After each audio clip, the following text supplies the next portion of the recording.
Get started. Well, hello, everyone. My name is Steph Hawkins. I'm community with IIBA Bluegrass chapter, and welcome to another version of BA Book Nook. Tonight, we are honored and delighted to be able to talk to Angela Wick about her new book, Futureproof, Amplifying Agility with AI and Insightful Business Analysis. Now, that's a lot of words, but once you get into the book, you just think about future and future-proofing your career. It's quite riveting, I have to say. So for BA Book Nook, for those that have not joined us before, you're not required to read the book before you come and attend the session, but we do ask that if you have questions throughout, please feel free to put them in the chat or just ask away. I mean, this is a friendly conversation and it goes off in many directions, and it's typically not scripted. So hang on, we're going to get started. Okay. So in the chat, Erin posted where you can find the book. I have a Kindle version, and I'll be showing that at different times throughout the conversation. So, Angela. Yes. Welcome, welcome, welcome. So, would you like to tell us about yourself, or would you like me to kind of attempt to explain all of your amazing traits and all of the things that you've accomplished? You like a bio? Like, You can do a bio on yourself. sure. Okay. Hi, everybody. I have been to the Bluegrass chapter, Erin, which remember what year that was? I spoke at your conference. It was a while back. Yeah. 10 years, We'll 12 years. that.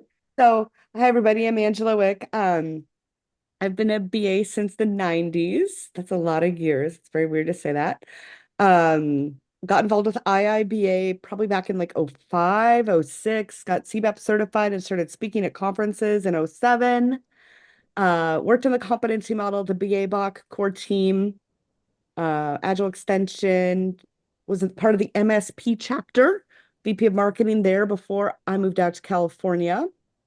Started this thing called BA Cube in 2017. It's a community for BAs. There's a free explore membership kind of thing, and then there's some paid stuff with courses. And then started doing LinkedIn learning courses in 2014, 2015, so about 10 years ago. So I have over 2 million learners on LinkedIn. And I know, crazy, right? And did this crazy thing, wrote a book in the last year. Crazy. I kind of joke that's the despise of my knee is too many hours at the keyboard. So I had knee replacement surgery in late November and working through physical therapy with my appointment right after this to go do a bunch of squats and lunges and get back to pickleball. It sounds fun. See, so right now you get to, sit with us with a bunch of pillows and talk about this amazing work that you have put together with your co-author, Tim Coventry. So we can briefly mention him, or we can just move on and just make it all about you. Yeah, we can talk. Well, I mean, I think that's kind of in the story of the book, right? I bring that in, and in other stories we talk about. Yep. So yep. So Angela, yeah. my doctor told me I should start doing lunges to keep in shape. He said it would be a big step forward. Oh no. I forgot to warn people. I do backwards ones Like and sideways. Bad dad jokes. So you may have to incorporate one in your next book. I'm There you go. just saying you got a person that can provide you many. So when I think about AI seems to be everywhere, right? Everybody, my leaders are very excited about it. I've gone to chapter meetings and events and sessions where people really talk about AI and use ChatGPT and everything else, right? It's the very much discussion point. But what I always found interesting is that when you think about as a BA or a project manager, how do you take all of these things that people are talking about and just absorb and move forward with it yourself, like in your real world or in the community that you're in? So when I started reading your book, I had the hope that, okay, I'm going to learn a nugget that's going to help me move forward.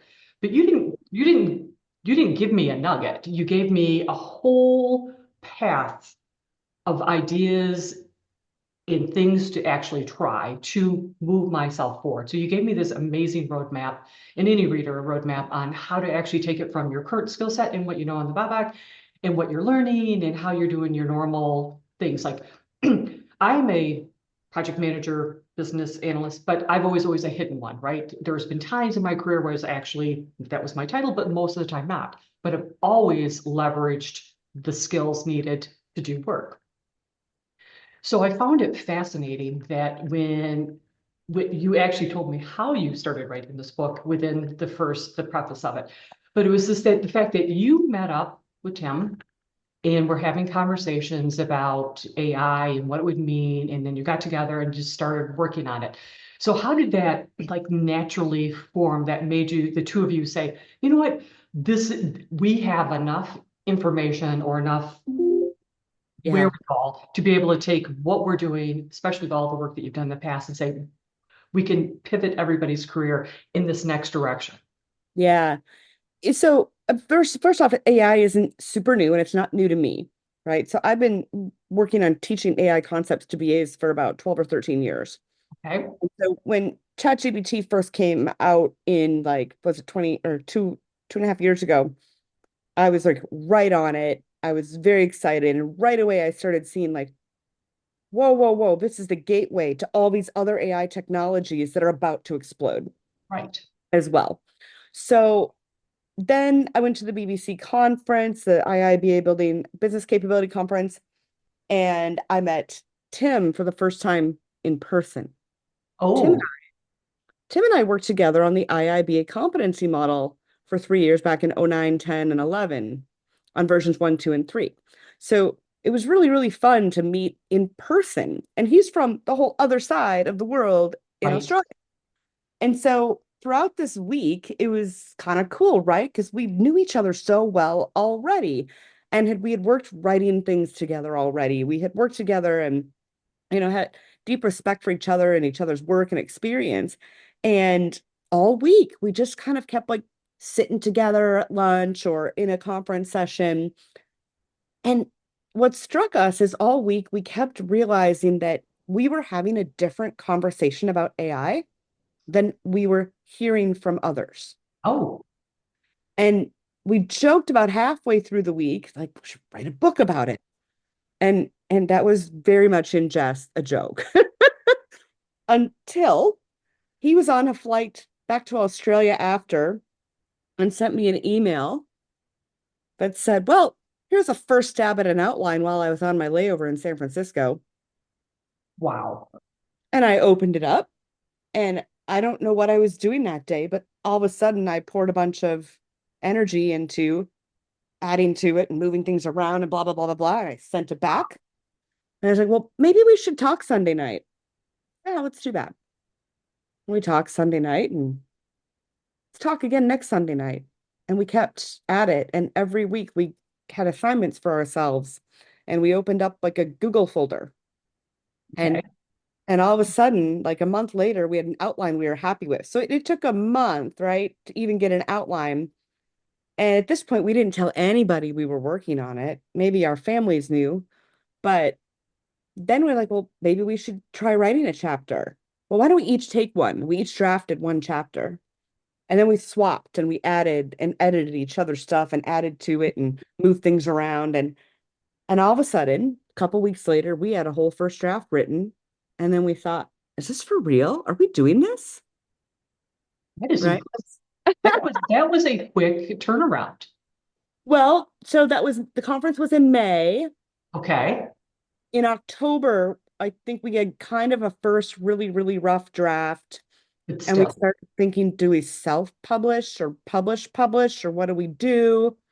And then we reached out to IIBA and we said, well, if we wanted this to be published by the next BBC, when do we have to have it done by? And the answer was like, well, we need an edited draft by was it Thanksgiving, which was like a couple weeks away. oh, how And did so it off?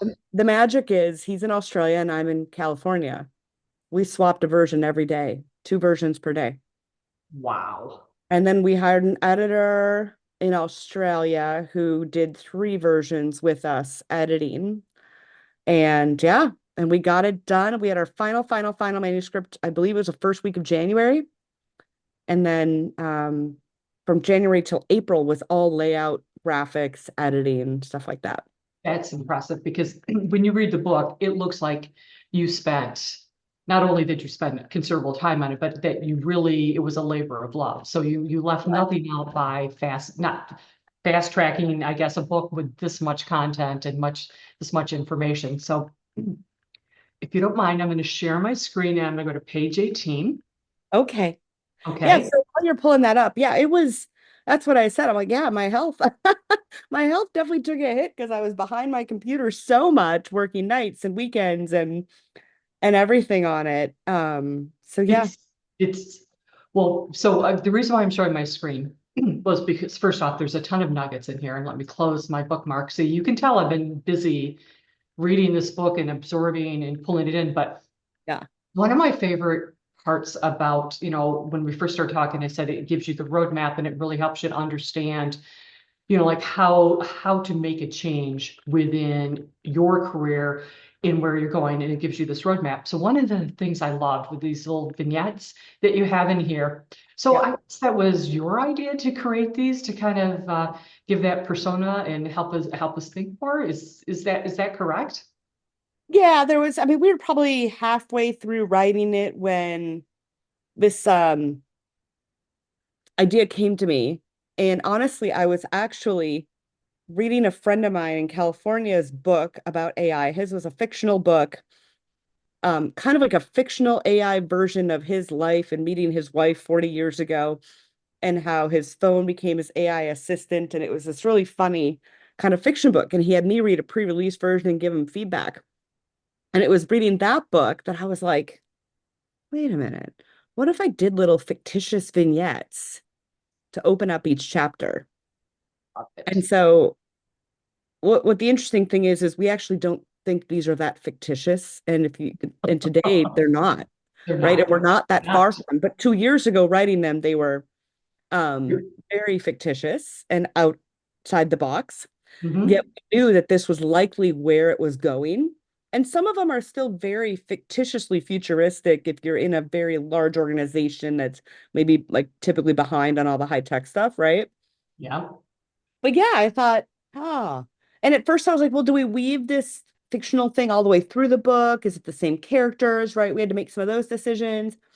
And then it just kind of popped like, you know what? This is how we introduce every chapter. And so it's a little fictional vignette with characters like Samantha Gent. Yep. Um, in December, we had reviewers, and so I gave a copy of my book back to that guy who wrote the other book that inspired this idea to read and give Yep. feedback on our book. Um, but yeah, it's fictional Mantle. characters, and one of the feedback things we got from various feedback people was like, keeping the characters themselves and their names and how to make them global and all that stuff, right? But yeah, characters that are CEOs, IT leaders, and BAs interacting with each other in a very futuristic BA world. So one thing that's important is to understand the book isn't about ChatGPT. I don't even think we use the word chat. No, Should we do a no, search on that? no. I don't think it's in the book at all. Right. Right. And hopefully I didn't lead people to believe that. You know what I No, mean? no, no. Some people just I've heard it in passing. Right. Uh, Because part of it is like when you hear a lot of things, it's about that. But this book really isn't necessarily about it. And so sorry, I leaped forward to a different page because to Problem. me it was about, it's like you go into it thinking, okay, future proof, and you're hearing all these terms, but this book really isn't about that. It's about AI and you have an AI analysis accelerator framework about That would be continuous value. And so to me, this was more of the interesting pieces of how you're actually going to use the concepts, right? So Yeah, so that's the other part so besides the vignettes where we're trying to say, how do we bring this info to life? How do we make BAs see themselves in this world? And so the vignettes are about that. right. Then the other part that drove us and drove like a lot of working sessions where we weren't writing, but every week Tim and I met was this framework. We thought, we have to put together a framework. And so we were working on the framework while playing with it in our own work and, getting feedback loops and all that. And we wanted to make sure we could put some type of framework together. The trick is that this framework is not a process. It's not, right? It's a thinking pattern that you integrate within whatever process frameworks you're using, SDLC, Agile, Six Sigma, whatever you're doing. This is a framework for BAs to think and remember what their role is in the chaos of it all, right? Does that Right. resonate with you, Steph, as someone who's reading it? Yeah, absolutely. And what I found was interesting because, like I said, I bookmarked a lot of things, and it wasn't about, I'm going to learn about AI. I'm going to learn a different way of thinking about new concepts, whether it be, in this case, AI, or in just up my skills. And so I'm going to go to page 98. So I started making this, like this thought for myself, right? It's like, how am I going to get the most out of this book so that way I can literally change what I'm doing? You develop skills, you fall back on those skills, you get busy, you really fall back on your hardcore skills that you've had for a long time.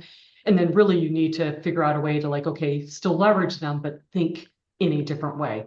And so in here, where you talked about like the skills gap and the urgency to upskill, really helped me to really think about, like, do I have a skills gap? I most likely do, right? Because I'm still, thinking in the traditional manner that I have for a very long time. So I challenged myself to say, okay, if I'm going to walk away after reading this book, how am I going to take those concepts, right? These competencies here in this continuous value, this accelerator framework, to walk away with a different skill set, right?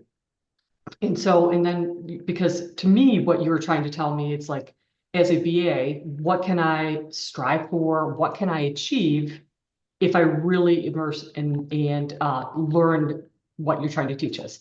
So am I on track with the direction that I should be thinking as I'm reading this book, or what other nuggets do you have to help me really kind of like take this continuous value framework and really just drive my career and my way of doing things differently?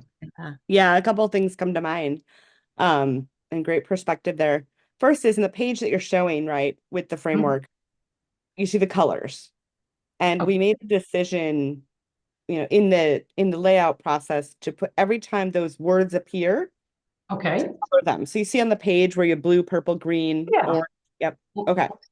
Yep. So wherever those words appear referencing the framework through the entire book is color coded. Okay. So if I go to page 120, I'm going to see different colors here. Okay, forgive me. Let me get to 120. Here we go. Okay. So I can take the colors and then mentally learn from that, right? Like associate it with it. Okay. Yeah, yeah. So that's that whole mindset that you talked about in that thinking process. So we're taking the framework, not just in one chapter, but we're threading it all the way through the book and every concept when we talk about it. Now, there were a couple very long discussions where the layout editor would put the color in it, and we'd be like, nope, don't highlight it blue on that one. We mean a different meaning for that one. And then is that the right word then, right? Just funny little book writing things, right? But yeah, so it's a thinking pattern, but here's where this all comes from. You talk about value analysis, and that's what the framework's about. Right. Here's the gist of it, right? The book talks about how we have to upskill. And we are seeing that today, right? We're seeing generative AI write requirements. We're seeing that. Yes. And the trick is, so then so many BAs are like, well, I don't understand. That's what I spend most of my time doing. And a lot of BAs are seeing AI like take away a lot of their tasks. And it's not meant to take away the task. It's meant to augment you and help you with it.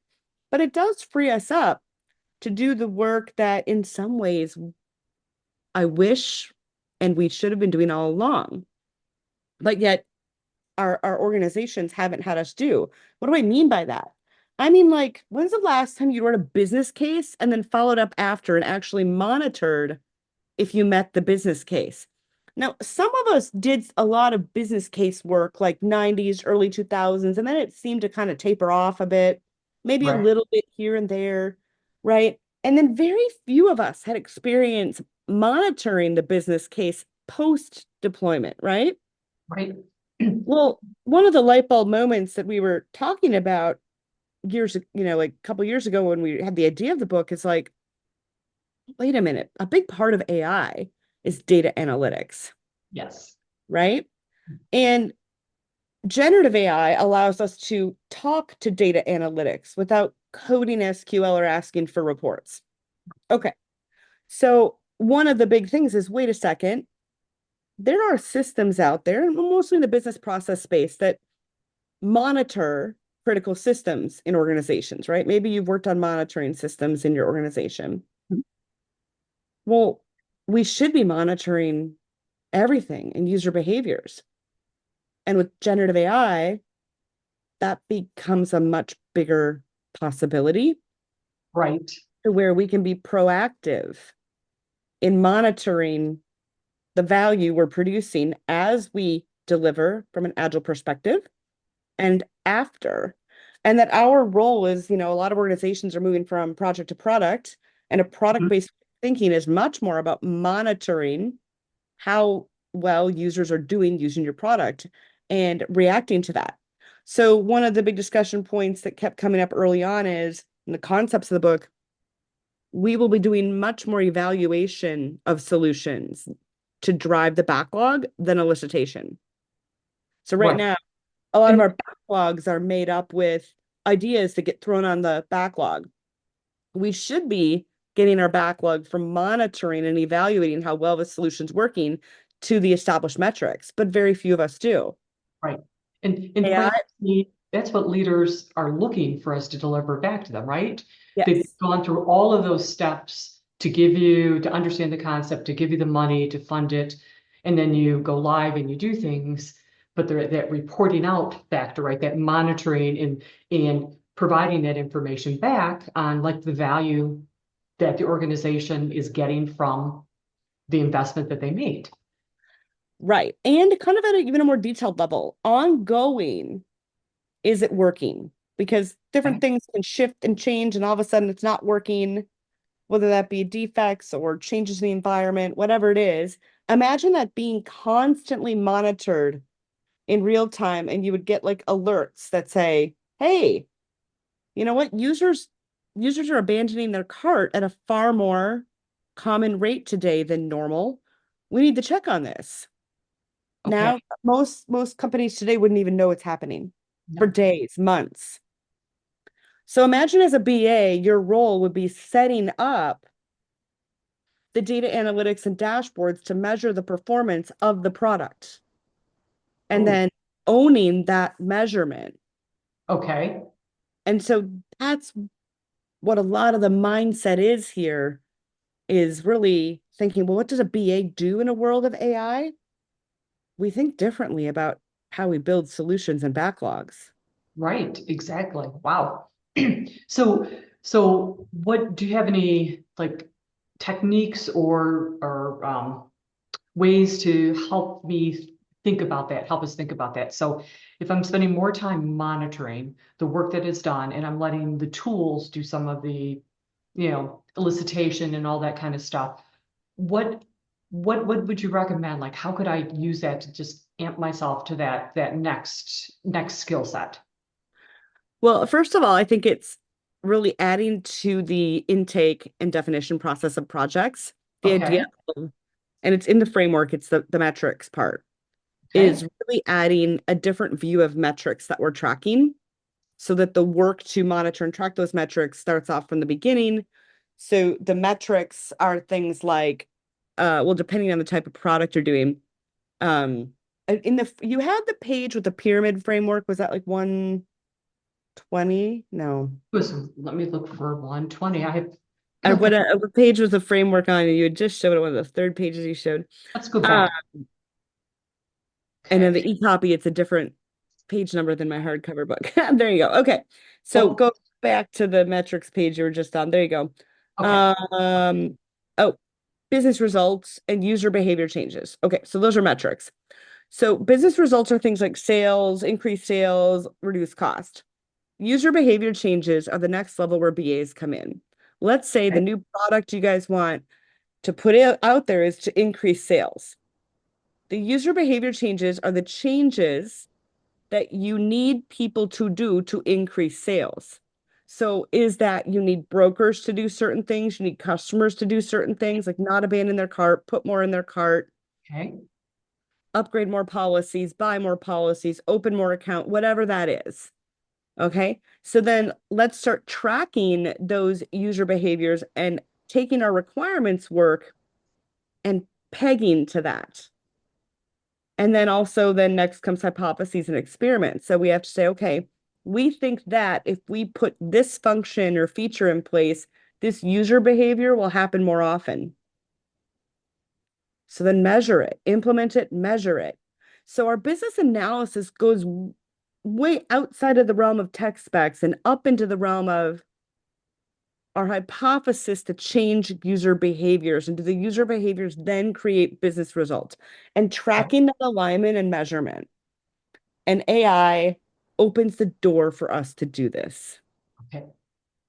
That's excellent. Well, and this helps me to understand it more in that context, right? Because I'm thinking my requirements document, my user story maps, and different types of things that I would normally have done, right? Like this is the meat and potatoes of our work. Yeah. What you're saying is really, pivot the way of thinking and then still use some of the techniques, but just in a different way, right? Really be a creative thinker, try to understand the needs, use those to, experiment and find different ways to, that feedback loop of, how can we make a change? How can we react more quickly and make better decisions? And then, which then puts you to the next thing that you're going to change or recommend or report out on. Yeah, so here's kind of the other thing that's evolving very quickly in our field. And I have a tool series that I've been doing on this, and maybe some of you have been to my first or second episodes of that. Imagine a future, and it's already here. Some people are already doing this. It's just not quite mainstream yet, where you as a BA are supervising a BA AI agent. Okay. So a BA created by AI. This is where the vignettes in the book are like way more real life than they could have been 2 years ago. Right? So Yep. imagine you're supervising an AI tool to Mhm. create the requirements for you. Right. So imagine that AI tool is like your team of BAs, and you're the team lead that has to go get decisions made from your business and tech people. But they're doing all the documentation, you're coaching it, you're telling it what to change, you're telling it edits, you're saying, no, that's in scope, that's out of scope. Oh, interesting. Let me think about that. You're the human in the loop. Okay. So how, That already is here. The capability to do that's already here. So fundamentally, our role has changed. We are not sitting out at our desk cranking out documents. no, we are not. Right? So Right. that's where it's like the assets that we develop in terms of frame. Now imagine all your assets, things like process models, sequence diagrams, state diagrams, those things, value stream maps, journey maps. AI can create all those for you as well and can dynamically update them Right. and Independent. analyze them for you. But you're still a supervisor. You're still responsible for that quality. And So again, then, yeah, which is awesome because then it plugs into some of the tools that we already readily have out there, right? Like when you're talking about like some of your tool series, I use Miro and I use Jira and all of that. So by enabling the tools and monitoring it, being its supervisor, I can then take the work and then also plug it into the toolkit or the tools that we use at work and then just keep that going and spend less time, getting it from A to Z, from a concept to it looks good to actual people working on it. Is that the thought of where to take some of these assets that's being created by this by the AI well, or sort of, right? I mean, some of the challenge is knowledge management, right? So we have all these assets created by AI. Mhm.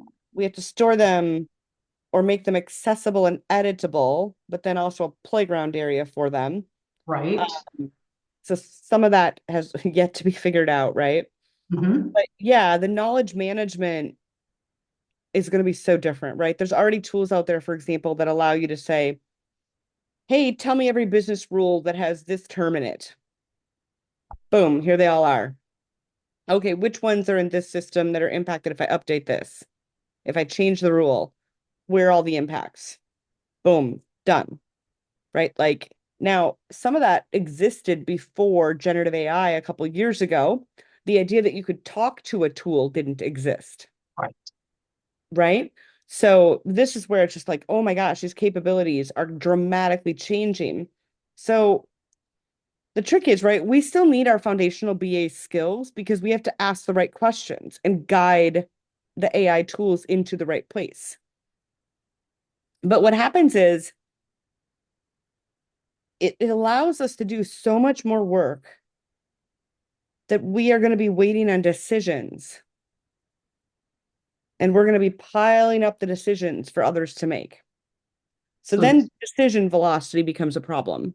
How do we as BAs facilitate better decision making? okay.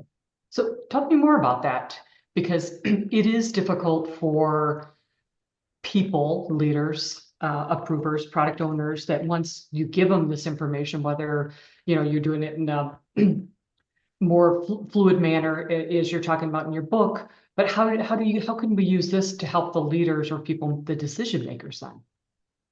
So, yeah, we're going to be giving them a lot more decisions to be made, Mm-hmm. right? And that's kind of scary because already we have trouble with that, getting them to make decisions. Yes. Right. So the trick is it's going to have to up our skills in all this. So decision making, I think about things like, do we even have the right decision in front of the right person?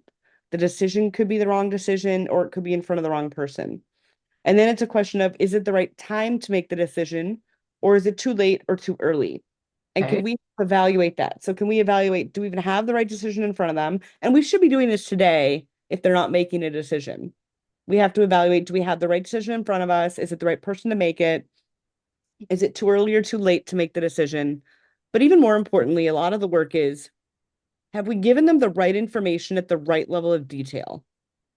And that's where I think today and in the future, as BAs, we have a lot of opportunity to hone our skills in. Okay. So tell me more about that because you want So, to set people up for success, right? A lot of yeah, information, a lot of work. They have limited time and you want to set them up to make a good decision, right? So back in the yeah, day, we used to sure. prep a deck to kind of like lead into the decision we wanted them to make, right? Like that, user behavior, like this seems like a better approach. So how could I do it with what we're learning here? Yeah. So what we're seeing with decision velocity and AI speeding up decisions, is we have to be better at helping people make decisions. Mhm. So I want us to focus less on a slide deck for them and more on these factors of, am I even teeing up the right decision? Okay.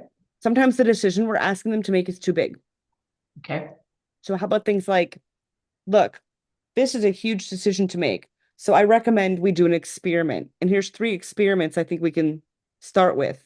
Here's the Okay. pros and cons of the 3 experiments. I recommend we go for the first experiment. In a week, we will learn X, Y, and Z. Yes or no?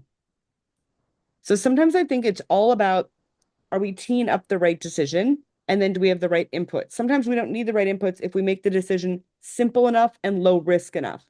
But the bigger the decision and the higher risk we're throwing to the leader, the more they're going to be like, I can't, this is too much. It's too much. Especially if you give them a whole slide deck or a whole write up Right.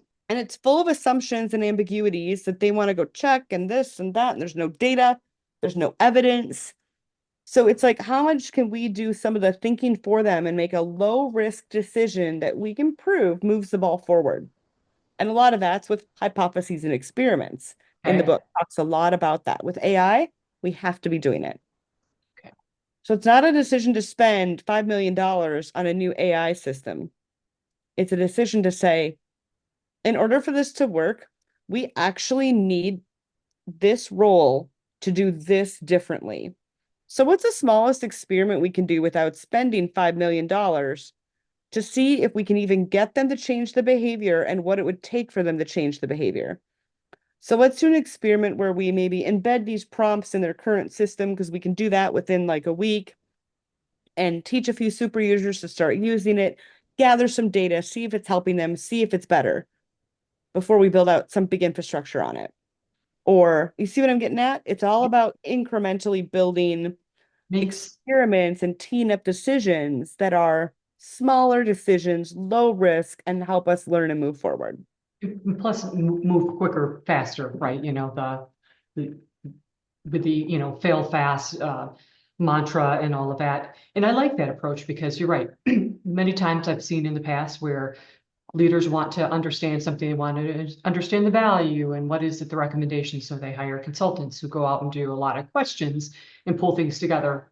We could replace that with the AI or AI buddy and have them help us get to those decisions, right? So I'm just trying to like frame it up in my mind how I could do this, leveraging this, and then incrementally give the leaders this information with these hypotheses and experiments. It's actually real outcomes, right? So it's not just we think as a consultant that this would be the value that you could get from it. You could show tangible results, right? And help them to understand the direction that needs to go. So it's a lot of incremental work, but really ultimately showing success sooner than, right?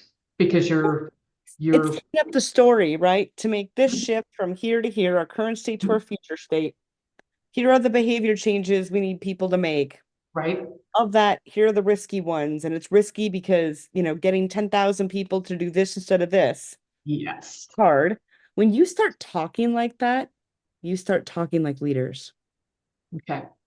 right? When we start doing a slide deck with a whole bunch of other extraneous info and asking for a $2 million decision, or maybe we don't even realize that's what we're asking for, right? That's when the leaders start going, I don't, I can't, I don't know what to do. I don't know what decision to make. I'm not even sure if that was a good use of my time, Right. It right? also, they just don't want to make a decision, right? Because you're asking them to spend a lot of money and resource, not just money, but, opportunity cost, right? Lost opportunity.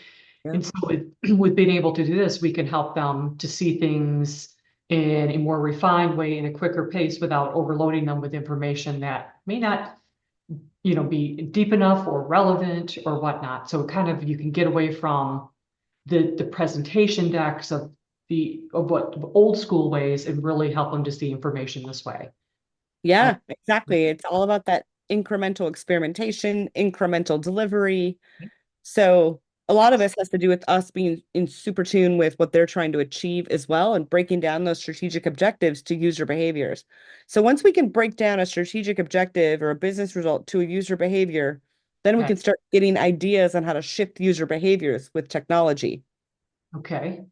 So right? exactly. Okay. Love this. So It's so clicking.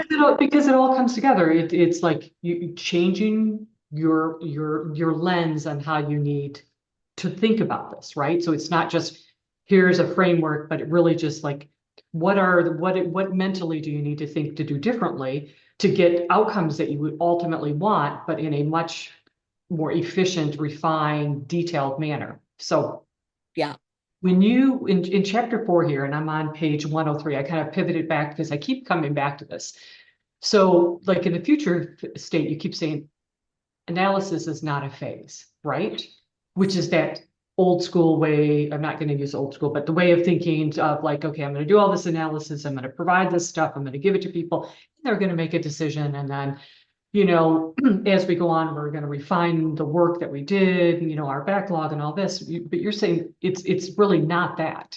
We're not in a phased approach, even though agile isn't phases. A lot of people tend to maybe do agile still in phases. So we can take your accelerated framework, really make it where analysis is just ongoing with the help of the tools and allow us to be thinkers and really dive deep into the data and really just have a better understanding of how to just move forward and drive those results based on the metrics. Yeah, exactly. And this really Okay. comes from, yeah, it's not necessarily a new concept, right? The No. more teams are product oriented and agile oriented, the more this thought process is already in them, that analysis is continuous and it's not a phase. Right. Analysis as a phase is a very waterfall, Mhm. kind of old-fashioned, if I could say that, way of working. Mhm. And the more complex technology gets and the higher risk it is, the more it doesn't work. And Right. that's why we've shifted over the last several years Right. into more product thinking and agile ways of working, Right. including analysis, not just development. Right. We have to continuously analyze what the factors are. And, I started seeing this in my BA career in the early 2000s. Some things happened to me by accident that I fell upon, more continuous analysis and um, looking and observing and evaluating and driving a backlog off of that, right? So I had some experiences on some of my projects where other people were joking about things they were hearing and seeing that users were doing. And I was like, I would listen and pretend like I'm laughing with everybody, but then I'd go back and I'd go into the logs and try and figure it out. And I'd try, like, what's the real truth? And then I'd Right. go observe for a while. And then I'd call up a super user and be like, can I watch you do something? Like, I had to go figure it out from every angle. And then all of a sudden, I'm like looking at the backlog going, wait a second. If this business leader is trying to hit those metrics, none of us on the backlog is going to move it as much as that thing I just saw. Right. So Oh, I'd yeah. call a meeting and I'd ask the business leaders, I'd say, so I saw the data, I saw the users, I looked at the data, I've heard the anecdotes, and all of this says this is a top priority to fix, and it's not on the backlog right now. That's evaluating and monitoring the solution and recommending solutions as a BA instead of being a slave to the backlog. Right. And so I said, I would like to stop all work on current backlog items and switch and fix this one thing. And I think that metric you care about will move immediately. Can I get your buy-in for that? No slide deck, no nothing. I literally sat down in someone's office with a whiteboard and three of us, just in chairs in someone's office around someone's desk. And in 10 minutes, it was, you saw what? And you have data to back it up? Yes. And it was absolutely stop all other work. That's nowhere near as important as fixing that thing. And sure enough, a week later in the business review, the metrics were moving in the right direction. That's impressive. But And so it, that, right, that's what we're talking about. But AI right. can enable it in a much faster, more efficient way than I had to do it years ago, right? Right. Oh, absolutely. And then I mean, when you think about it, when you're listening and when you're looking at the information and you're using the tools that you have and in the new tools, you really can make a difference in delivering what people need, not just what somebody had put in a backlog at one point. And I've seen projects or been in projects where we've done something similar. We didn't have an AI tool at that time, but just the going back and saying, how can we take what we're doing and really just change the metrics, right? Like change the user experience by by taking that feedback. So now with with using these with the techniques that you have in here and with some of the AI tools that are now more readily available, it would be fascinating to see what the other results would be, like the things that we left out that you just couldn't get to, right? So Yeah. it'd be interesting to do some hindsight work. So Yeah. Good very, stuff. very cool. So okay, so you're setting me up for success, right? So and we've talked about a bunch of different topics. So before I get into the next one where I'm gonna really like ask you, like help me to really just be a shining star. Does anybody have any questions that they'd like to ask? Mm. Topics that we've talked about that, I didn't see a raised hand or that you want to ask Angela about?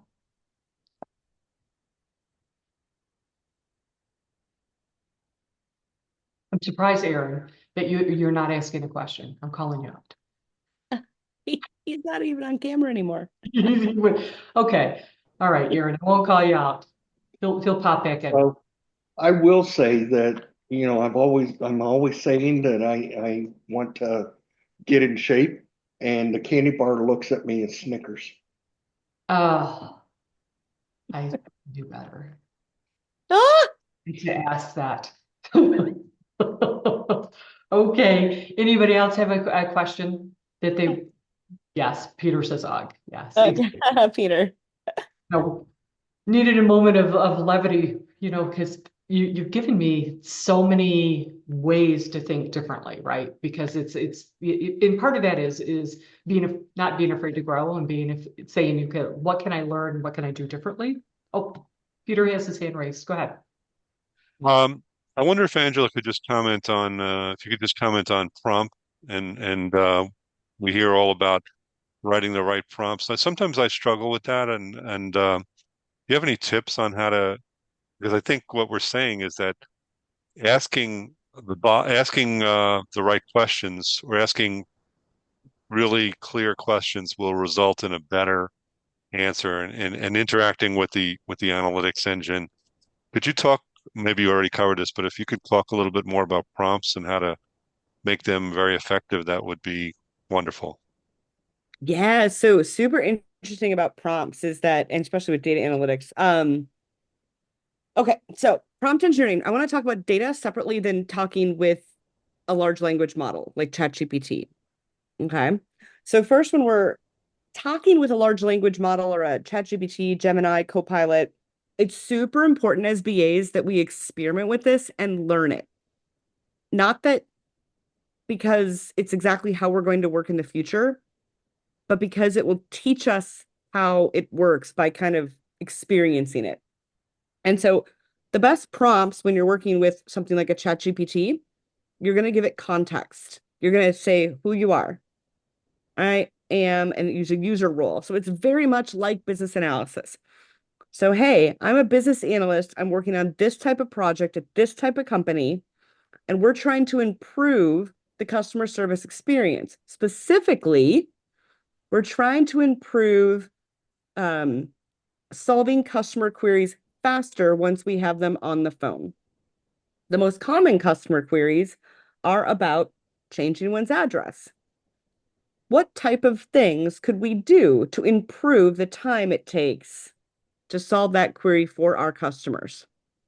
Boom, put that in and see what you get. So what I did is I gave it my role, my situation, and ask, right? Or I could say, in addition to that, could you please write me a 200-word blog in an upbeat but professional manner addressing my question? Or give me a bullet list of user stories addressing the situation. So you want to give it your role, the situation, context, what you're looking for, what type of answer you want, what format you want the answer in, and what tone you want it in. So I'll give you an example of one that I did today. If you follow me on LinkedIn, I said, I'd like to make a post on LinkedIn. I'd like to do an International Women's Day post, and I'd like to do a very short video. Can you help me? And one of the things that I was pleasantly surprised by, I'm not sure if this is an update from ChatGPT, but ChatGPT said back to me, well, sure, Angela. Would it be for Instagram and LinkedIn or just LinkedIn? And would you like it to be emotional and connect with your audience, update and punchy? And how long of a video would you like it to be? I'm like, it asked me clarifying questions back. So AI is getting better at that, but you still have to learn to give it context. So then I gave it some stuff and then it produced a little script and I said, okay, great, but let's add this to it. And then I copied and pasted. I removed some stuff. I added some stuff. I took out my phone. I hit record. I published it right before I came onto this webinar and I have some 20,000 views on it already. Crazy, right?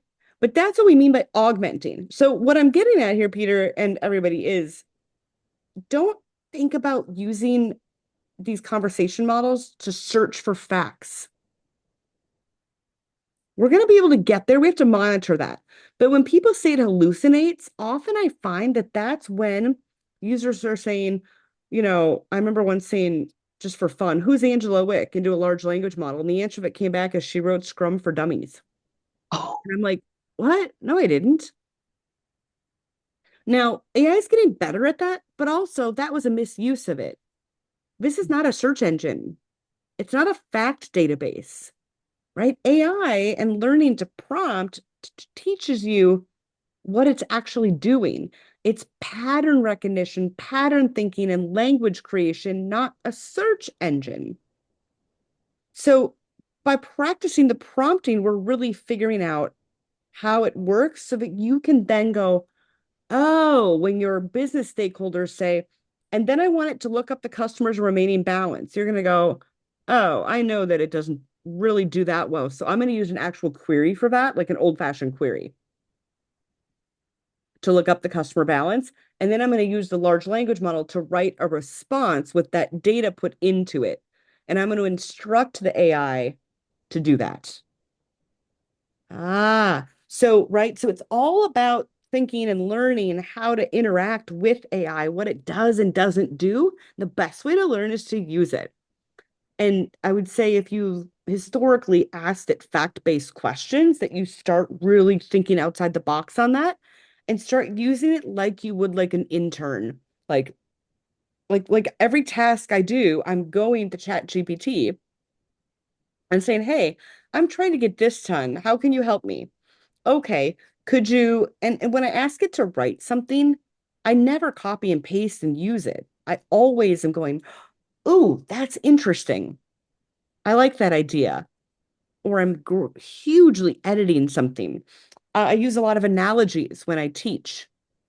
So I often go to ChatGPT and say, I need an analogy for this, right? I need an analogy for this. And I explain the situation and it gives me 10 analogies. And I'm like, ooh, I like that one. I like that one. Can you give me more that are like those? And it gives it. So it's a conversation, not a search tool. okay. And that's the best way to use it. So now think about how do you embed that into applications for our customers and our business units. Right. Whenever they have to have a conversation, write something, or solve something where there's a chain of thought. And that's where BAs are really good. Chains of thought. First, I'm thinking about this, and based on that, I'm thinking about this, but it's not rule-based necessarily. So AI is non-deterministic. The systems we've typically worked on are deterministic, if, then, else, or. Right. And we are responsible for programming and coming up with all these decision trees. If you're going to do that, this is the question in the future, is you still might do code for that. Right. AI and using the large language models is going to be more about when you don't have deterministic or when flexibility and creativity give you a better result. So think about what's your business trying to achieve? Is it deterministic or will they get a better result from non-deterministic? Throw an experiment together to test this out and see and get the results and update and play around with prompts to see if you can get a better result than deterministic. And eventually we're going to get to agent workflows and AI automation stuff that's coming down the road. So I see Patricia's question, the Q&A. Just found your LinkedIn post today. I followed you, but I can't add you as a connection. You can request to connect with me, but yes, my profile is set to default follow. You can still go more and connect. However, I'll warn you, LinkedIn only lets me have so many connections, and I have way more followers than connections. I have way more followers than they will allow me to have connections. So that's the trick with that. LinkedIn has a limit on connections and not a limit on followers. So Well, I can see why everybody wants to be your connection. it's Learn so much just in every interaction that we have with you. So every day I probably have over 1,000 connection requests that I don't get to. And I can't accept them all or I will hit my limit and not have any space. So I do try to keep it with people I've met in person or interacted with and then keep follower things for, yeah. So yeah, okay. So prompt, Peter, does that help with prompt engineering? Am I getting there on that one? Bullseye. Bullseye. Okay. I was searching with a traditional search in Kindle, for prompt, and there were quite a few places where you gave some advice, you know, with the different, with the framework and all of that. So Peter, I mean, there's a lot of good nuggets in this book that talk about it. So, prompt engineering is a lot like structured conversation and requirements. So, Yeah, so just like requirements, you start with the user, you give more detail about the user, you give context, the scenario, the data. You want to kind of think about that evolution and chain of thought, and your prompt should include that. And then ask what you're asking for, and then ask the format you want the output in. You can ask for the sources if you're doing fact-driven things, but it's really better at creativity, honestly. It's really good at that. I was showing a group I was teaching this morning, a group of product owners, and I was showing them how ChatGPT could draft user stories for them and write better user stories than they could. And it's not that, again, you don't copy and paste these, but like we found a bunch of them would actually be like 3 different stories, but they were written from a user perspective. They were thinking of things that these product owners wouldn't have thought of. So what other, I mean, gosh, I use ChatGPT so often for so many things. It does really good at writing quiz questions and distractors and answers. But again, it's like I have to tee it up. So if you've ever supervised an inexperienced BA, I feel like interacting with ChatGPT is a lot like that, except ChatGPT has very fast access to all of the knowledge in the world that inexperienced BA doesn't have. But I still have to give it direction and tee up the question in a very thoughtful manner. Because that's what tells GPT where to go. Right. I mean, because with so much information, it does need guidance, right? I mean, Yeah, it's kind of like, I was thinking it's modeled to be kind of like a human brain, right? Where like, if someone says, where do you want to eat tonight? You're probably going to think of the one thing you thought of last. Or if someone said, wouldn't it be beautiful to watch the sunset tonight and have seafood? Your brain just went to a totally different storage spot to find different places to suggest, right? So just like us as humans, when people kind of probe our brain path to the right knowledge, that's a little bit how AI kind of works to find knowledge as well. You've got to give it context because it's got billions and billions and billions of data points. It's not looking for one, it's looking for a pattern. So the more context you give it, the more it's going to find, 500 different things that match it and combine the knowledge of those 500 things to bring it back to you, or a million, right? which goes back to the prompts. Like, what are you truly trying to ask? What direction are you going? Yeah, so I don't know how much we'll be prompting in the future. Maybe we will, maybe we won't. I don't know. What I do know is that the thought process you need to really make the most out of AI, you will learn by prompting today. Correct. Does that make sense? It makes perfect sense, right? Because it's learning, right? It's learning all the time. Yeah. So speaking of learning, I want to ask you a question, totally different than some of the ones that I've already been asking. So on page 89, we talk about something near and dear to many people's heart. It's the Agile Manifesto, right? Okay. Yeah. And so in all, so we went from a traditional waterfall project concept, right? People doing that work, did Agile, where, waterfall and Agile. And then, in 2001, we had this Agile Manifesto, right? Which Yeah. I still see it at work where people are referencing it when they're setting up their teams and doing different things. So as we move forward, what do you think is the next thing that will be out there? And when I say thing, I mean, you're like this Agile Manifesto, right? This is how we live. This is how we work.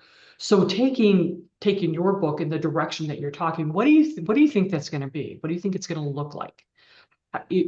Will some of these things from our past still be relevant, or they'll just be amped up? Do you have any So thoughts? Put the Agile Manifesto in context for a moment. The Agile Manifesto, written in '01, I mean, it's a historic document, but the gist of it was a bunch of software methodologists getting together asking what's always worked. Right. So there's still so much of it that's still valid, Okay. right? Mhm. I mean, the intention of every part of it, I think, still applies to everything we do today and in the future. It's if you take some of it too literally that you start getting into like it's a historic document, right? Right. Excellent. So collaboration, small increments, focus on feedback loops, all those values in the Agile Manifesto are 100% going into the future too. Okay, perfect. So Yeah.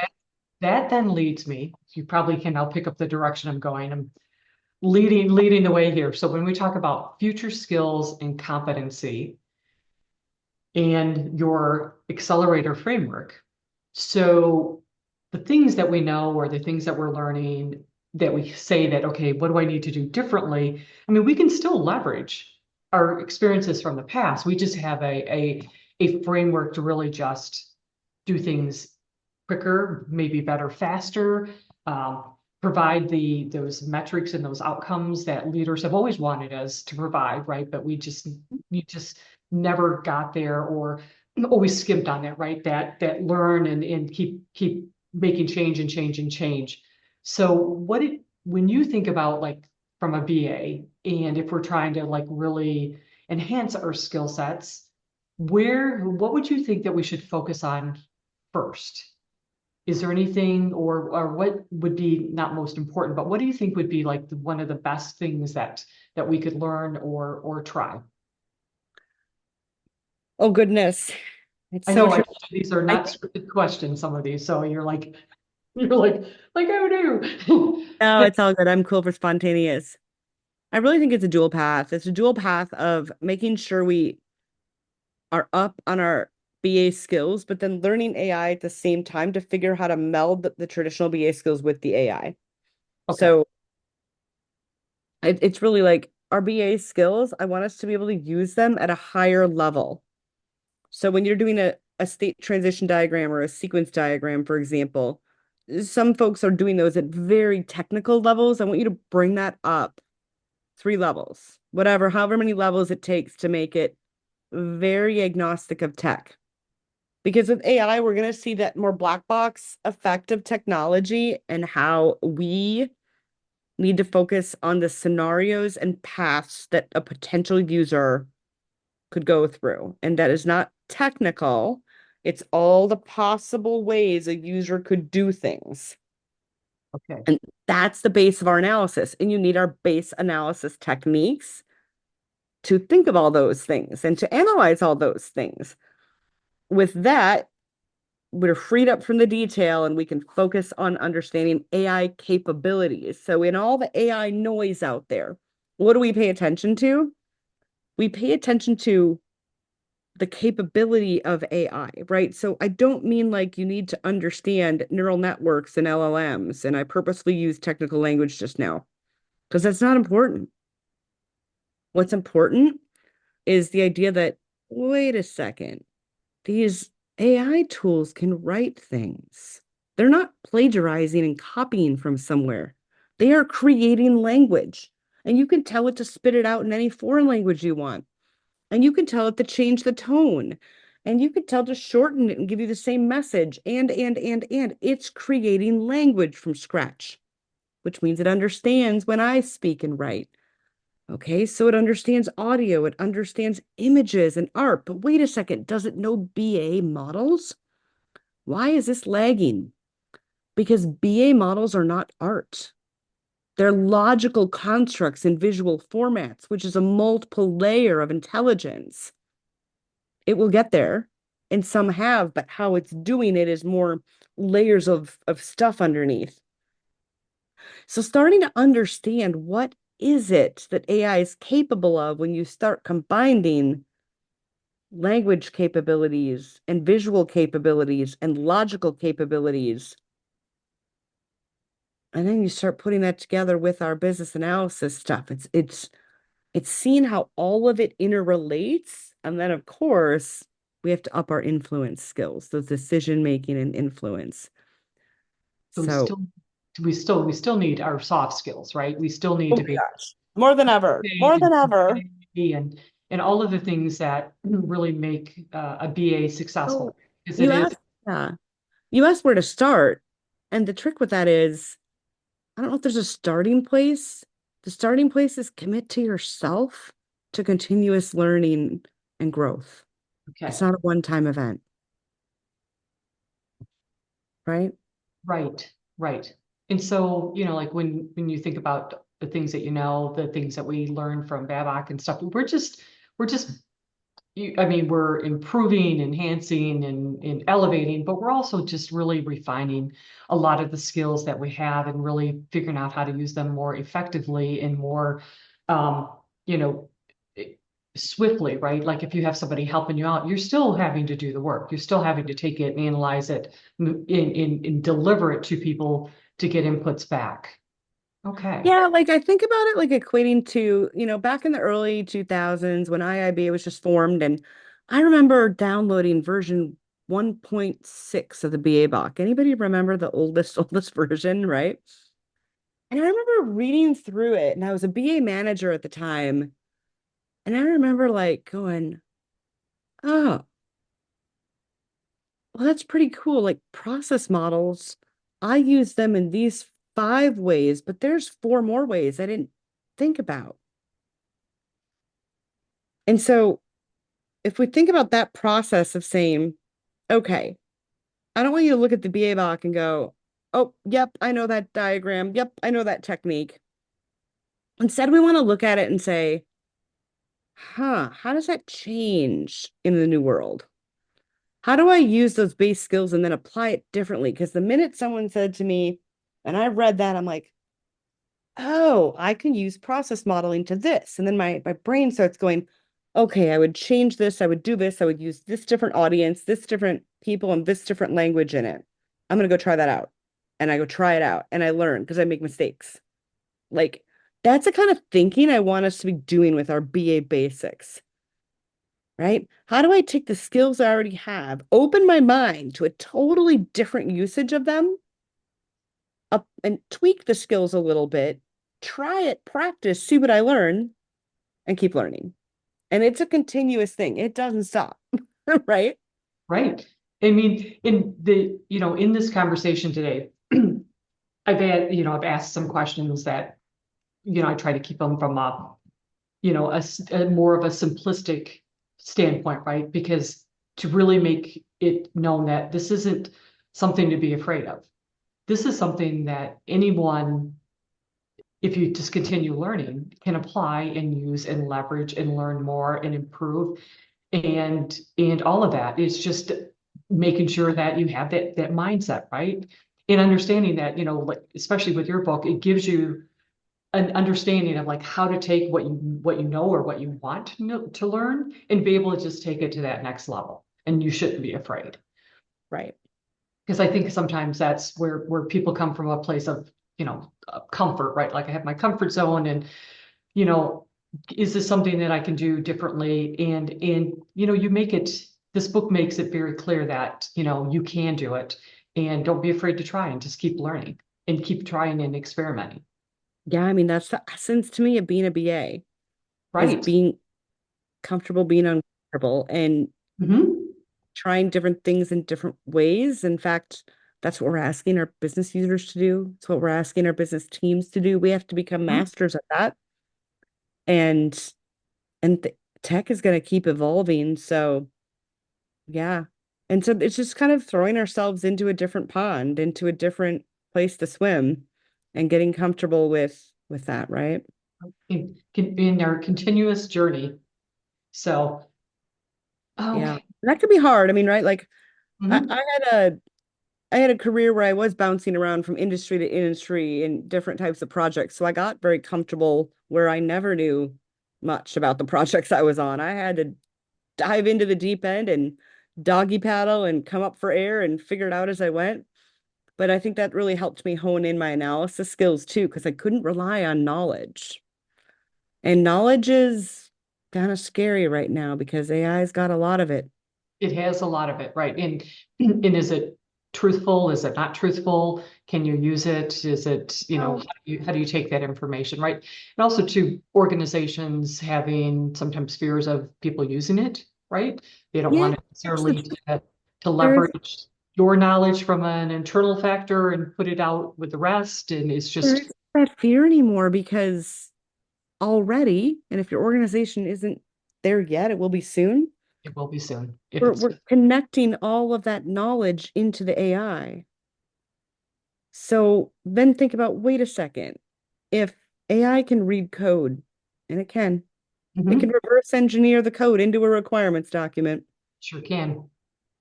An AI can read your standard operating procedures, read the code. It has all the knowledge. Your Mhm, knowledge isn't worth much anymore. What's worth something is your judgment. right. The judgment that we have because of that gut feeling of like, hold on, that's risky. And figuring out why and collaborating with others to talk about it, to problem solve, to brainstorm, to make decisions and small decisions, little experiments and paths. That's where your experience comes in, right? Yep, exactly. So if you don't mind, I know we're going to wrap up early tonight. You have an appointment, which is fine. I've asked so many questions and I so appreciate it. So in in writing this book, Yeah. and I know you shared how much you enjoyed the collaboration with Tim and how you guys really just honed in and delivered this so quickly. But did you have any unexpected outcomes? Like something that that when you got into this or you started talking to people about it that you never expected would come up? I mean, was there any moments like that? It's like, wow, we just did not see foresee that would happen or as an outcome from writing this book. You know, I don't know if I have a great answer for that. Um, Unexpected outcomes, not quite. Okay. Well, I think for me the unexpected outcome is that you're helping people to really be comfortable with who they are in their skills, whatever level set that you have, and giving them a way to move forward and be able to embrace it. So I know that that is the concept of your book, but from working with a lot of people that are always timid or just not ready to move on to the next thing, to me your unexpected outcome was is that because of the way you delivered it, people will be able to embrace it, still feel comfortable in their skin, and move forward with that. So I hope so, but thank you for that. I mean, I think about unexpected outcomes and I said perhaps yet to come, but maybe they're already there. I don't know. maybe they're already there. So right. So Um, yeah. and maybe it is an unexpected outcome. I just, the evolution of, like I said, in reading this book and trying to say like, how could I embrace it? What kind of questions or what would be missing for me in Yeah. reading it? It's all there. Everything is good. So I recommend this book highly to everyone. Oh, thank you. If you haven't purchased it, you probably should, just because it really just there's so much meat and material in there. And I do love your vignettes and the color coding because it really helps to like help your brain tunnel and filter in all that information. So Well, that's great. Thank it's you. a great book. That's great. Thank you so much. And then does anybody have any questions before we wrap up today?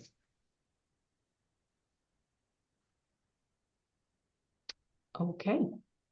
I mean, Aaron, people might be like wondering, oh, do you get the hardcover or the Kindle version?